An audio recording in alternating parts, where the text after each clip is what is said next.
Je vous invite à prendre votre copie et ouvrir avec moi dans Agé. Agé au chapitre 2, on termine notre série en Agé avec les 3 derniers versets du chapitre 2 de Agé ce matin. Merci Église d'avoir prié pour moi il y a quelques semaines. Je sais que vous m'avez témoigné beaucoup d'amour. Certains m'ont envoyé des messages pour me dire que vous me soutenez en prière pendant que j'étais malade. Dieu nous a permis de quand même partir en voyage puis de relaxer un petit peu. Mais ça a été... C'était pas si évident, mais le Seigneur nous a soutenus. Fait que merci pour vos prières, merci pour votre soutien. Agé au chapitre 2, on termine la série maintenant. On a vu comment le Seigneur a rappelé son peuple à la consécration, a rappelé son peuple à le prioriser lui, prioriser son royaume avant toute chose, avant même leur propre maison. On a vu que l'importance de glorifier Dieu, de vivre pour sa gloire à lui était la priorité qui devait être dans chacune de nos vies aussi. On a vu la reconsécration dans la pureté lorsque le Seigneur leur a rappelé qu'il y avait besoin d'être purifiés, d'être sanctifiés, parce que dans leur péché, ils étaient souillés devant Dieu. Il y avait besoin, on a vu le lien avec le Seigneur Jésus-Christ, d'être complètement lavés de leur péché, alors qu'eux pouvaient contaminer par le péché des objets ou des gens autour d'eux. On a vu que le Seigneur vient purifier à son contact et transformer des vies. Et ce matin, on voit la fin des prophéties de Agé, son 4e message, où il s'adresse maintenant aux autorités politiques qui sont là, aux gouverneurs d'Israël. Et les versets 20 à 23 disent ceci. La parole de l'Éternel fut adressée pour la seconde fois à Agé le 24e jour du mois en ces mots. On vous rappelle la 2e fois que la parole est adressée dans cette même journée, mais c'est le 4e message ici. Verset 21. Parle à Zorobabel, gouverneur de Juda, et dit, j'ébranlerai les cieux et la terre, je renverserai le trône des royaumes, je détruirai la force des royaumes des nations, je renverserai les chars et ceux qui les montent, les chevaux et leurs cavaliers seront abattus, l'un par l'épée de l'autre. En ce jour-là, dit l'Éternel des armées, je te prendrai, Zorobabel, fils de Shealtiel, mon serviteur, dit l'Éternel, et je te garderai comme un sceau, car je t'ai choisi, dit l'Éternel des armées. Voici la parole de Dieu pour nous aujourd'hui. Une parole de restauration, une promesse que Dieu est en train de faire à Zorobabel. C'est la fin du livre où est-ce qu'il y a tellement un retour à Dieu qui a été fait, une conviction de péché, une repentance qui a pris place au sein du peuple. Puis ici, Dieu vient dire sa dernière parole d'encouragement. Sa dernière parole d'encouragement pour dire, voici ce qui va arriver dans le futur. Et voici la grâce de Dieu de la manière la plus belle qu'on peut le voir depuis tout le début du livre d'Agé. Laissez-moi encore une fois dire un mot de prière, puis ensuite on va regarder ce que ça veut dire pour nous aujourd'hui. Éternel, on s'approche de ta parole avec révérence. On veut se placer sous ton écriture. On veut recevoir ce que toi tu as à nous dire. Je te prie d'ouvrir notre intelligence pour qu'on la comprenne, d'ouvrir nos cœurs pour qu'on la reçoive dans la bonne terre, d'agir dans nos vies pour qu'on puisse repartir d'ici en ressemblant un peu plus à notre Sauveur Jésus-Christ. Père, je te prie de réveiller des cœurs ce matin. Des cœurs peut-être qui sont engourdis par toutes sortes de choses dans leur vie. Peut-être de ramener des fils prodigues auprès de toi, mon Dieu. De sauver des gens qui sont ici parmi nous et qui ne te connaissent pas encore. Agis dans nos cœurs. Donne-nous cette plus grande admiration encore pour notre Sauveur Jésus-Christ. Et tout ça pour la gloire de ton nom. On prie en Jésus-Christ. Amen. En octobre 2025 dernier, un homme appelé Morris Hastings a fait parler beaucoup de lui dans les nouvelles. Un homme qui a été emprisonné à l'âge de 30 ans pour viol et meurtre.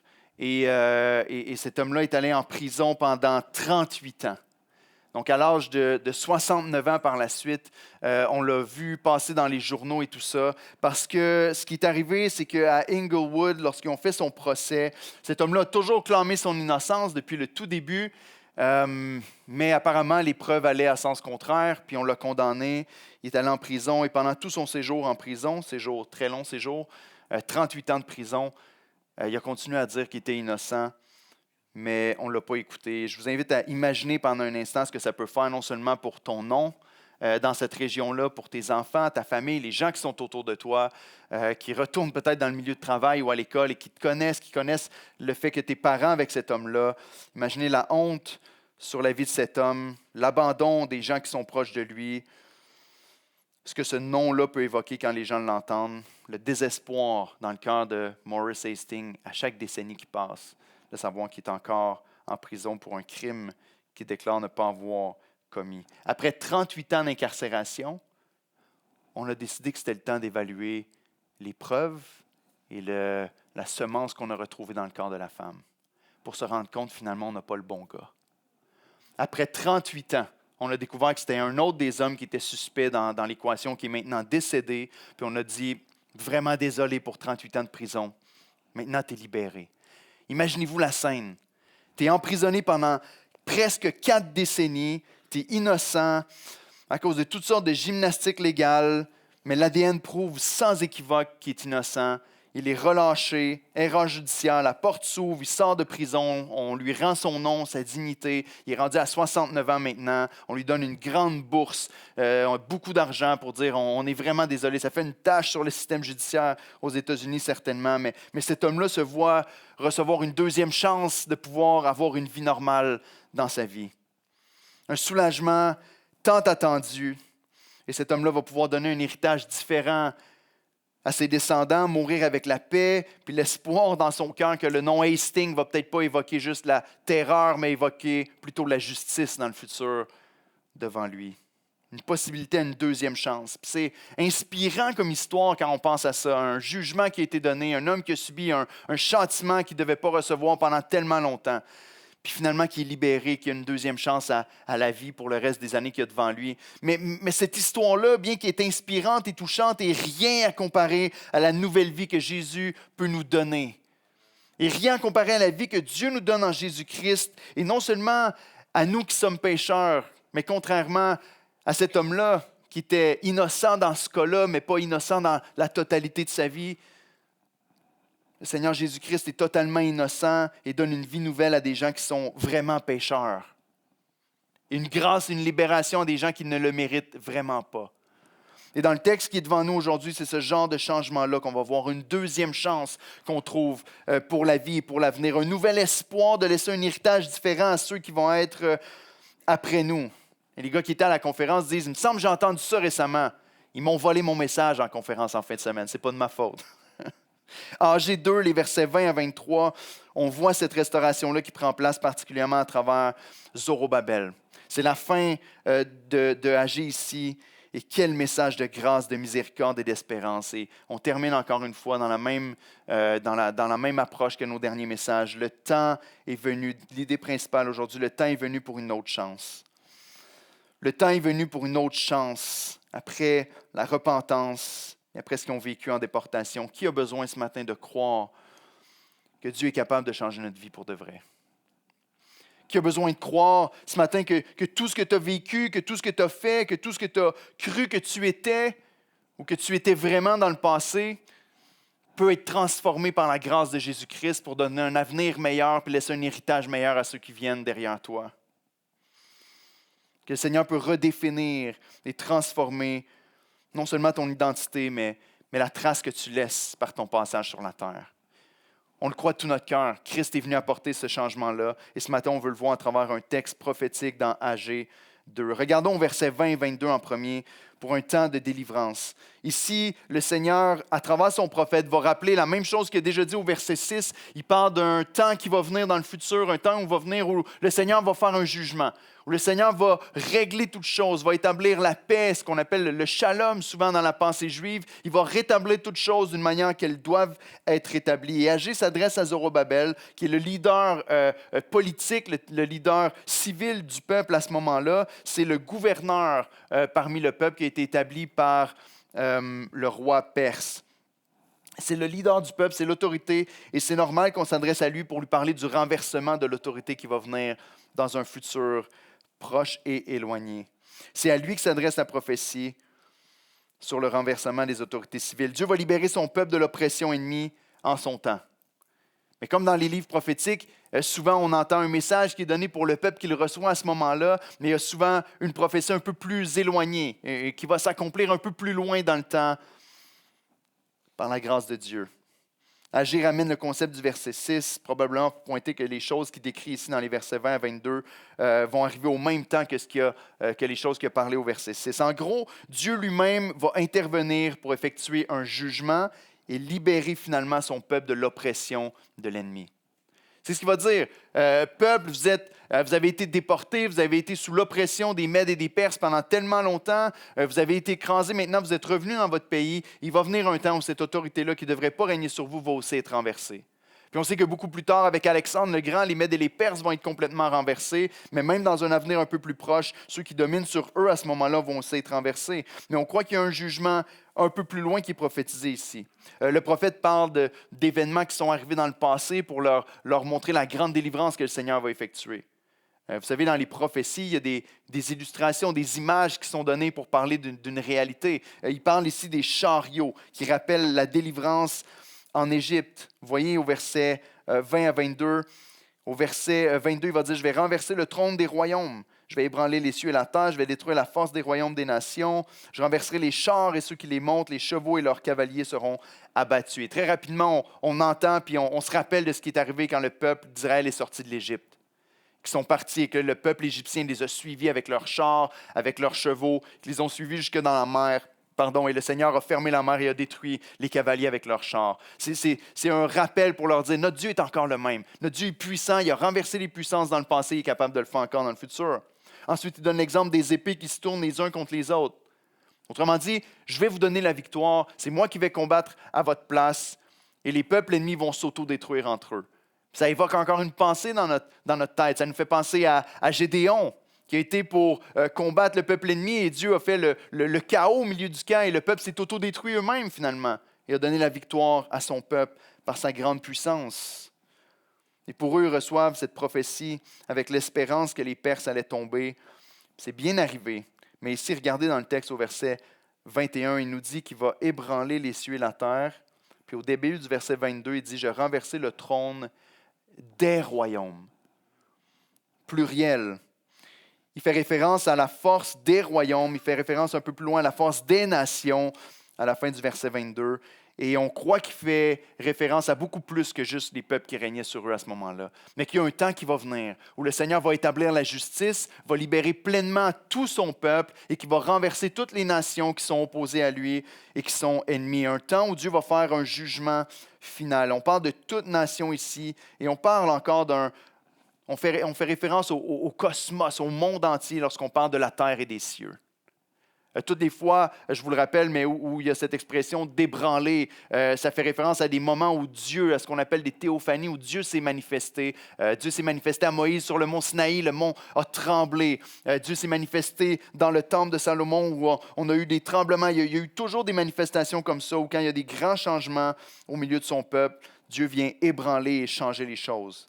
Mais Dieu nous dit qu'il va prendre soin de son peuple et qu'ultimement, il va les délivrer de l'oppression. Et la justice, frères et sœurs, est un concept extrêmement important dans l'Écriture. On entend une histoire comme celle de Maurice Hastings, puis tout de suite on dit « Oh, c'est tellement injuste, non? » Il y a quelque chose en dedans de nous qui nous dit « Mais pauvre homme, pauvre homme! » Puis on a ces symboles où on voit la justice avec un bandeau sur les yeux, parce que très souvent on se dit « C'est quoi vraiment la justice? Est-ce qu'on est capable de vraiment faire la vraie justice sur la terre? » Dieu est capable. Dieu est capable. La justice est un attribut important de notre Dieu, puis c'est une promesse qui s'accomplit partiellement sur la terre, mais ultimement et complètement au jugement dernier. Parfois, on entend des gens qui vont nous parler puis qui vont proclamer que Dieu n'existe pas, puis une des raisons qu'ils vont donner, c'est « Regarde toutes les injustices qu'il y a sur la terre. » Où est votre Dieu, si vraiment il existe, alors que toutes ces injustices-là qui sont en train de se passer sur la terre? Puis des fois, on ne sait pas quoi répondre, ça nous ébranle comme question. Mais bibliquement parlant, ce n'est pas une question difficile à répondre. La Bible nous dit que notre Dieu est au ciel, sur son trône, en train de préparer un vase de colère à déverser sur les méchants à la fin des temps. Et le jugement de Dieu va venir un jour ou l'autre. Dieu va vraiment juger les vivants et les morts. On a un grand silence, on dit « Oh, c'est difficile comme message. On aimerait mieux que Dieu donne l'amour à tout le monde, puis c'est fini avec tout ce qui est péché. » La réalité, c'est que l'enfer existe réellement, puis qu'il y a un jugement qui vient un jour, et le Seigneur va faire justice. Où est votre Dieu? Notre Dieu est au ciel, il règne. Regardez Romains, chapitre 2, les versets 5 à 8. L'apôtre va nous dire, mais par ton endurcissement et par ton cœur impénitent, le cœur qui ne se repent pas, le cœur qui est le contraire de ce que Zorobabel et le peuple ont fait depuis le début dans le livre d'Agée. Un peuple qui a répondu à l'appel de Dieu de se repentir et de se tourner vers Dieu. Mais celui qui fait le contraire et qui garde un cœur endurci, il dit, à cause de ton cœur impénitent, tu t'amasses un trésor de colère pour le jour de la colère et de la manifestation du juste jugement de Dieu. Du juste jugement de Dieu. Dieu n'est pas biaisé par des preuves que des avocats peuvent fournir. Dieu n'est pas biaisé par toutes sortes d'arguments qu'on peut donner, parce que Dieu voit non seulement tout ce qu'on fait, mais Dieu voit nos cœurs. Dieu connaît nos pensées et Dieu nous connaît parfaitement. Et Dieu va toujours juger avec justice et équité. Au verset 6, il dit qu'il rendra à chacun selon ses œuvres, réservant la vie éternelle à ceux qui, par la persévérance à faire le bien, cherchent l'honneur, la gloire et l'immortalité, mais l'irritation et la colère à ceux qui, par esprit de dispute, sont rebelles à la vérité et obéissent à l'injustice. Ce que ça veut dire, frères et sœurs, bibliquement parlant, c'est que tout péché va être jugé. Et là, dans notre cœur, il devrait y avoir probablement une de deux réactions. Il devrait avoir une réaction qui fait « Oh, vraiment Seigneur ». Peut-être une crainte de dire vraiment mes péchés vont vraiment être jugés. Peut-être que si vous êtes croyant en Jésus-Christ ce matin, vous dites « Merci Jésus ». Parce qu'il y a seulement deux options possibles. La Bible nous enseigne que Dieu est juste et tout péché va être jugé. Mais il y a une option. Soit tu subis toi-même le jugement pour tes péchés lorsque tu te présentes devant Dieu au jugement dernier, ou soit Christ a reçu le jugement pour tes péchés à la croix. Par la foi en Jésus-Christ, tous mes péchés sont tombés sur Jésus-Christ. Mes péchés ont été punis sur lui. Et si ma foi n'est pas en Christ pour le pardon de mes péchés, je vais recevoir moi-même le pardon, le jugement pour mes péchés à la fin des temps. C'est ce que Paul veut dire dans Romains lorsqu'il parle des cœurs impénitents. Ceux qui ne se repentent pas et qui ne placent pas leur foi en Jésus-Christ vont subir le jugement pour leurs propres péchés. Mais pour nous qui sommes en Christ, il n'y a aucune condamnation, l'apôtre va dire. Aucune condamnation dans Romains 8 pour ceux qui sont en Jésus-Christ. Parce que Christ a absorbé jusqu'à la dernière goutte la coupe de la colère de Dieu qui était contre nous. Il n'y a pas de troisième option ici. Soit c'est tombé sur Christ ou soit ça tombe sur toi. Donc, si ce n'est pas encore fait, si tu n'as pas encore placé ta foi en Christ pour ton salut, je te prie de le faire ce matin. Je te supplie de le faire ce matin. Crois que Jésus est venu sur la terre pour mourir pour tes péchés. Place ta foi en lui. Crois que Jésus a pris ta place, qu'il a été ton remplaçant. Et qu'à cause de son remplacement, à cause de son sacrifice à ta place, toi, tu peux recevoir sa vie, sa justice et être vu comme un enfant de Dieu, juste et parfait devant ton Père. Et hériter la vie éternelle. Le problème lorsqu'on regarde au texte d'Agée ici, ce n'est pas de croire à la justice de Dieu. Le peuple croyait à la justice de Dieu. Ici, la réaction du peuple nous prouve qu'il croyait à la justice de Dieu. Leur réaction est de dire, tu as raison Seigneur, tu as eu raison de nous envoyer en déportation. Le peuple dit, tu as eu raison Seigneur de nous juger parce qu'on cherchait nos propres plaisirs et nos propres biens au lieu de chercher ta gloire. Au lieu de bâtir ta maison, on a focusé sur notre maison et sur notre avancement. Et le peuple sont en accord avec le Seigneur. Et c'est la vraie repentance, c'est que tu dis, Seigneur, tu as raison, j'ai péché, je me suis détourné de toi. Le peuple est en accord avec lui, mais ce qui se passe ici, ce qui est plus choquant dans le texte, ce n'est pas la justice de Dieu, mais c'est l'infinie grandeur de sa grâce. Il faut qu'on creuse un peu plus pour le voir et le comprendre. La surprise vient lorsque ce Dieu parfaitement juste promet de faire grâce. Comment c'est possible? C'est difficile lorsque tu es sous un jugement de croire que l'avenir est ensoleillé. Mais notre Dieu est non seulement parfaitement juste, mais aussi miséricordieux, riche en bonté, lent à la colère, plein de compassion. Et donc, deuxièmement, le verset 23 nous parle de cette promesse, le temps de rédemption. Et le livre d'Agée termine avec cette promesse extraordinaire. Le verset 23 nous dit, en ce jour-là, dit l'Éternel des armées, je te prendrai, Zorobabel. On se dit, OK, c'est le gouverneur, c'est normal, c'est le leader du peuple. Je te prendrai, Zorobabel, fils de Shealtiel, mon serviteur, et je te garderai comme un sceau. Le mot sceau ici, pour nous, est un peu cryptique. On ne sait pas trop qu'est-ce que ça veut dire, comme un sceau. Dans l'original, ce qu'il est en train de décrire ici, c'est une bague.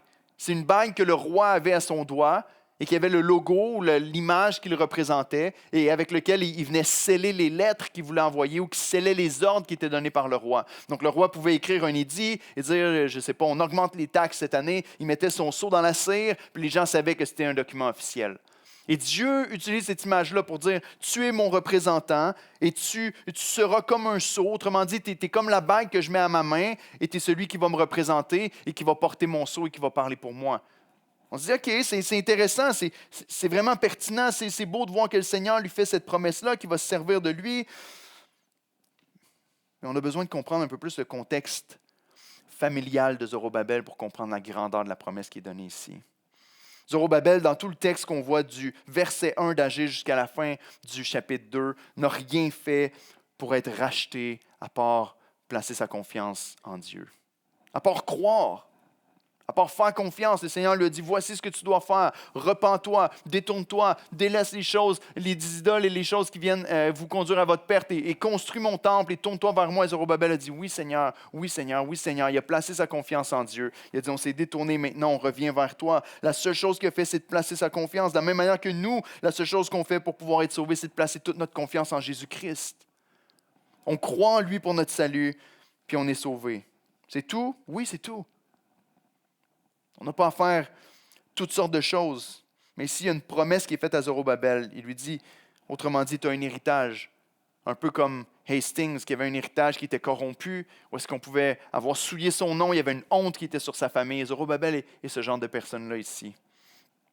Pour saisir la grandeur de la promesse que Dieu est en train de lui faire, on doit comprendre le contexte. Les gens qui entendent le message qui est donné ici, imaginez-vous, le peuple est tout là devant le prophète. Zorobabel est avec le prophète ici.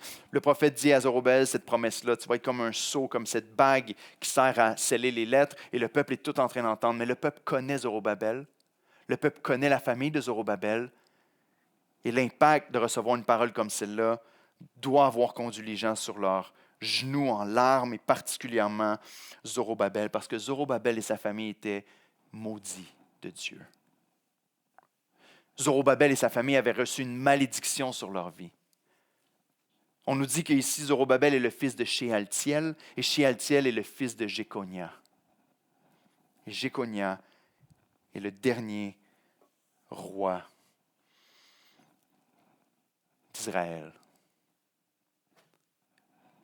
Jéconia est le dernier roi qui a reçu une malédiction de la part de Dieu. Après lui, il y a eu Zédéchia qui a régné quelques mois, mais qui avait été placé par le peuple de Babylone. Et finalement, en 586, la royauté, 586 avant Jésus, la royauté davidique s'est arrêtée.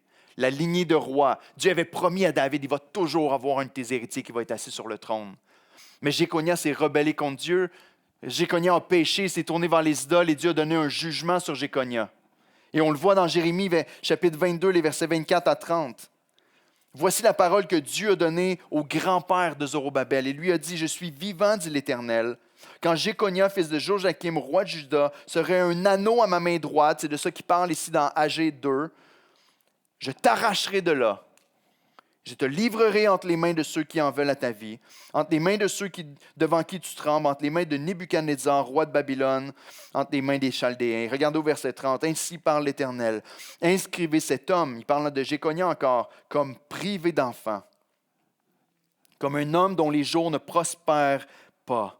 Car nul de ses descendants ne réussira à s'asseoir sur le trône de David et à régner en Juda.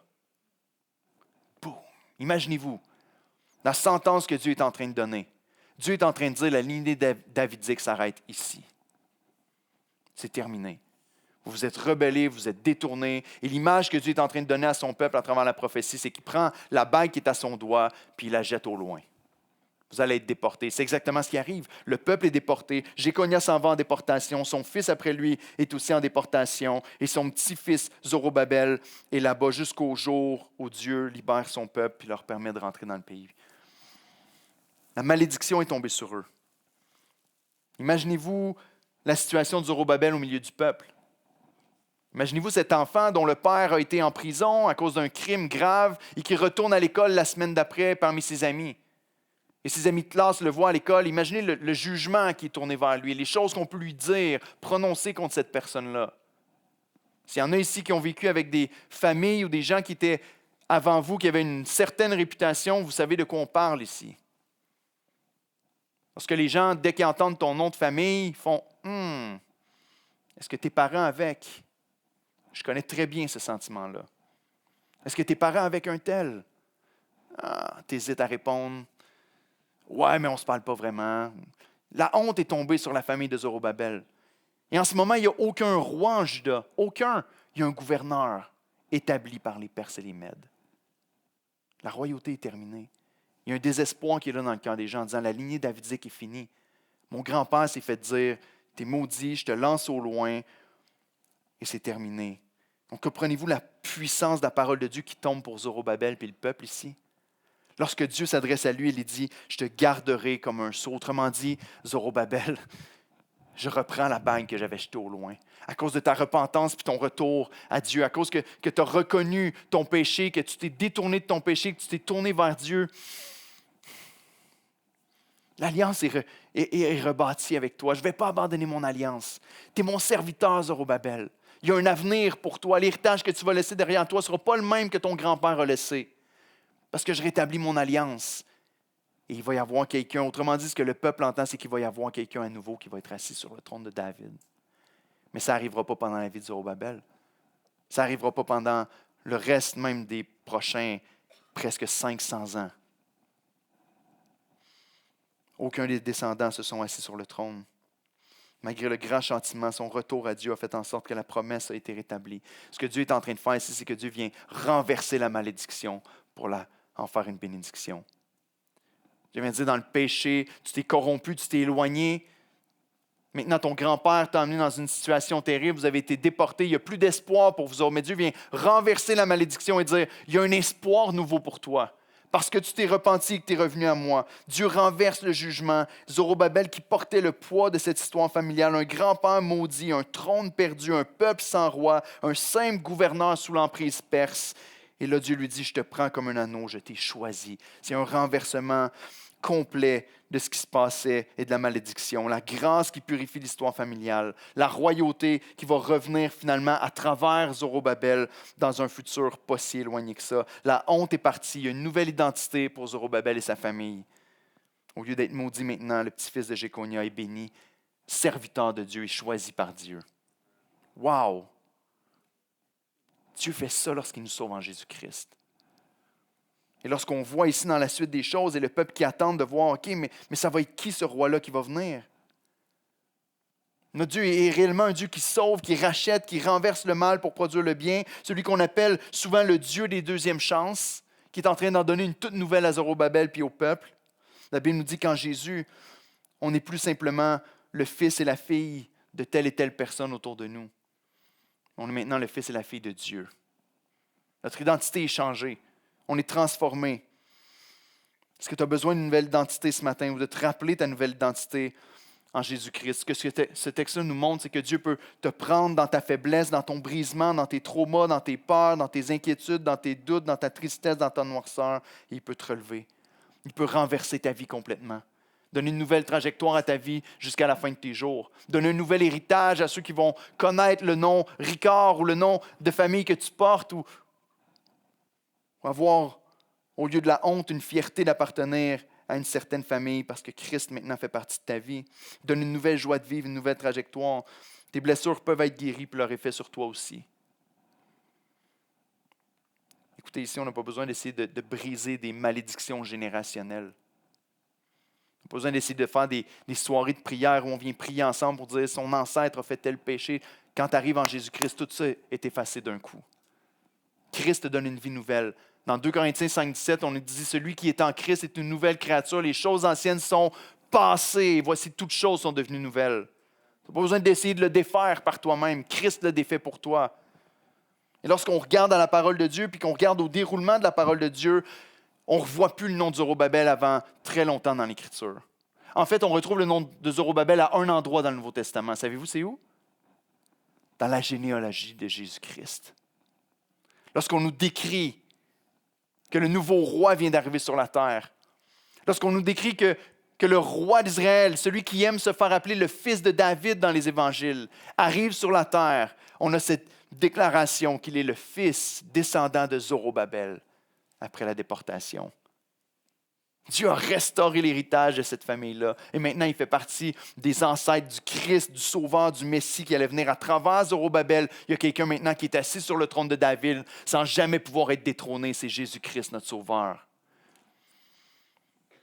Ta vie peut être incroyablement différente que celle de tes parents et de tes ancêtres lorsque tu te tournes vers Christ. Certains ici sont tellement liés avec leur passé qu'ils se contentent d'une vie un peu cachée, à l'étroit, où est-ce qu'on se dit, Dieu ne peut pas vraiment faire quelque chose de bon avec ma vie. Je vais me contenter d'être sauvé puis de rester un peu loin.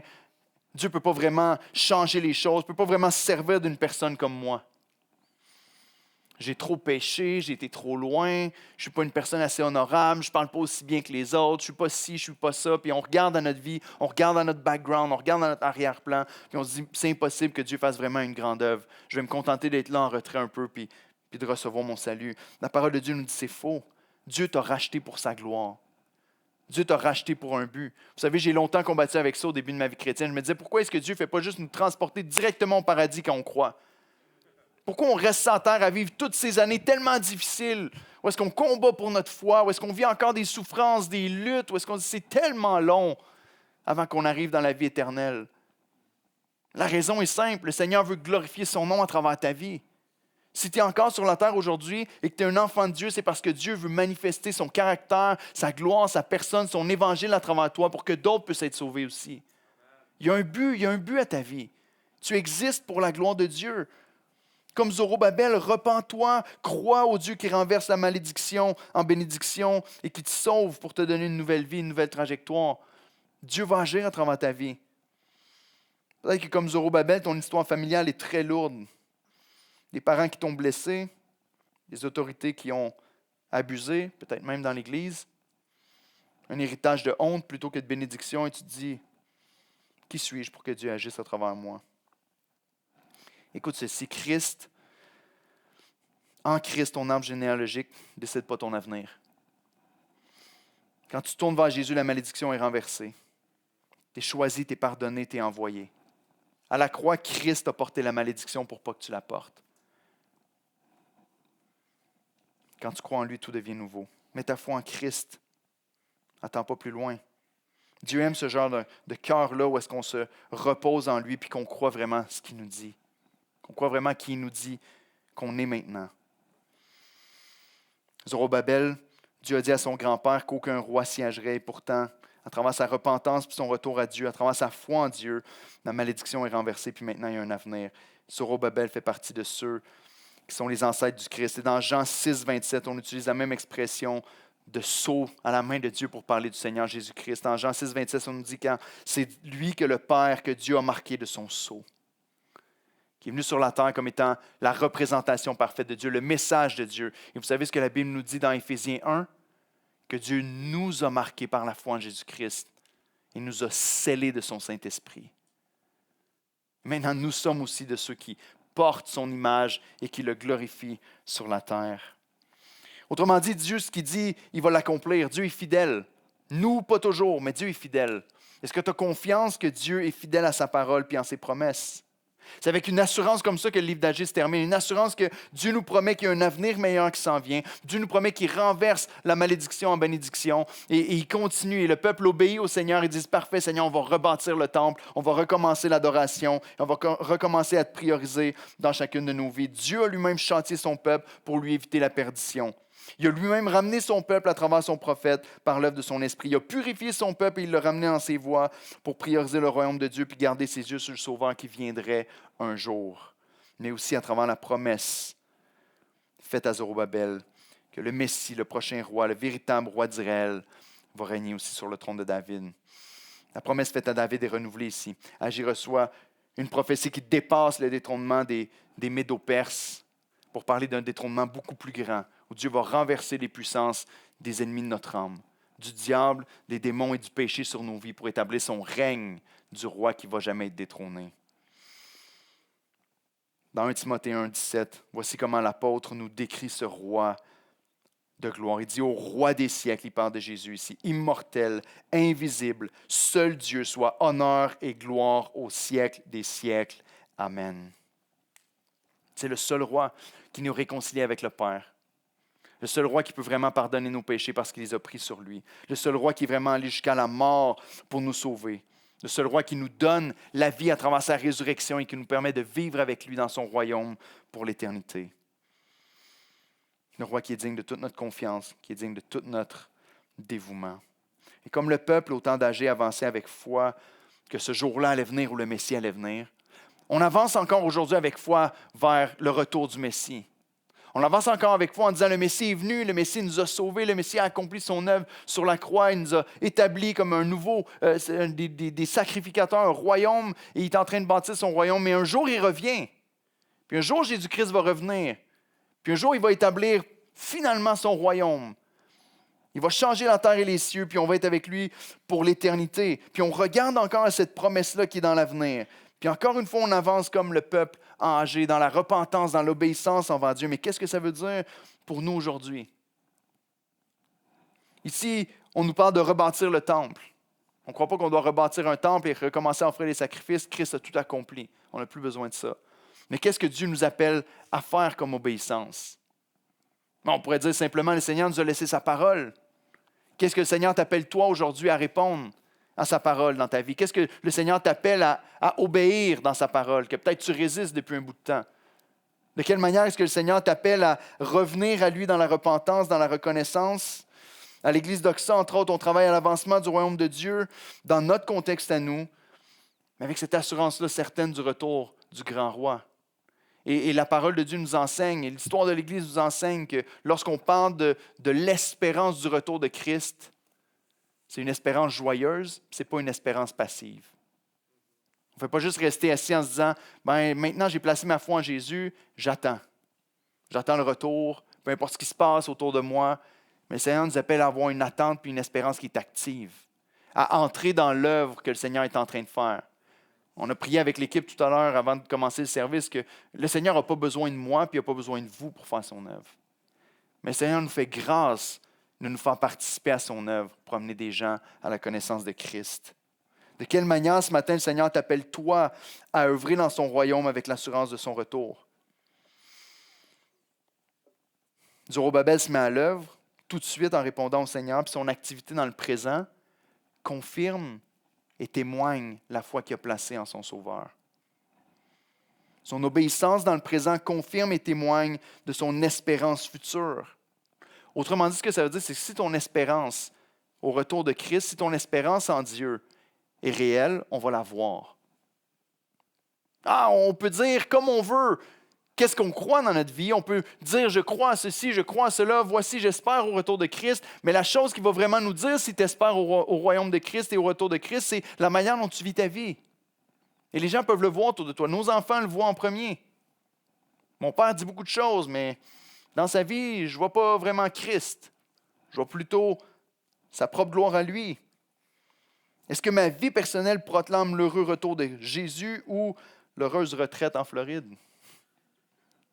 Est-ce que toute ma vie est centrée vers voici le but de mon existence, le jour où je vais enfin pouvoir faire X, Y?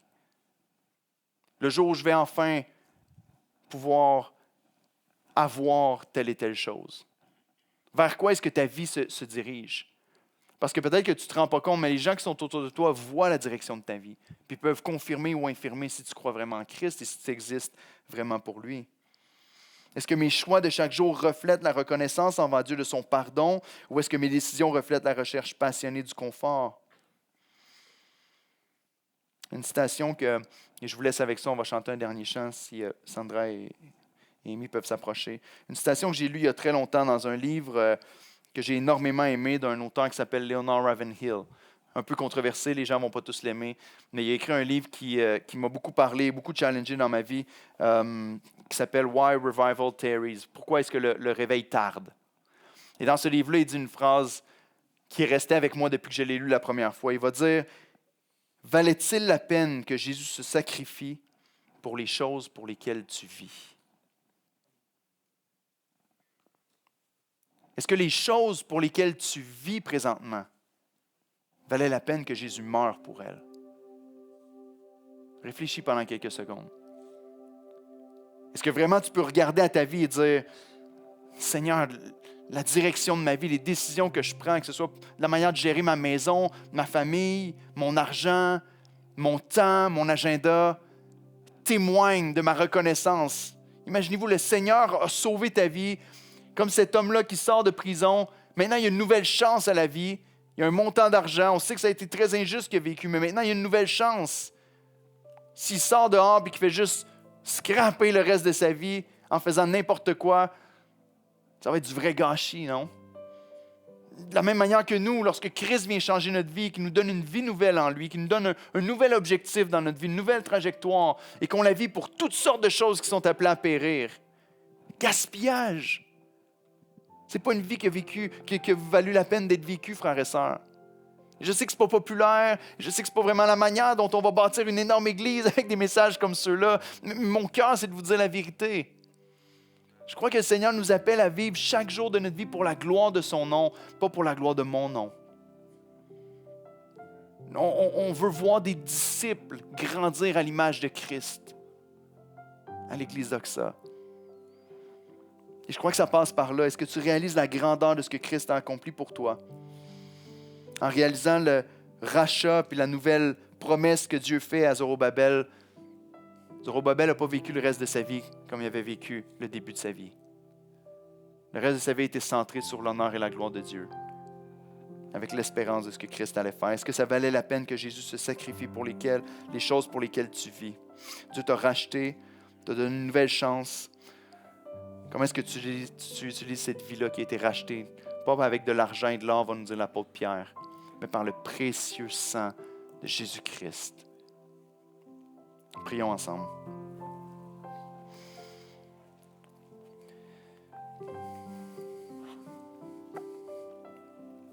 L'Éternel, c'est un message assez simple que tu as donné à ton prophète Agé.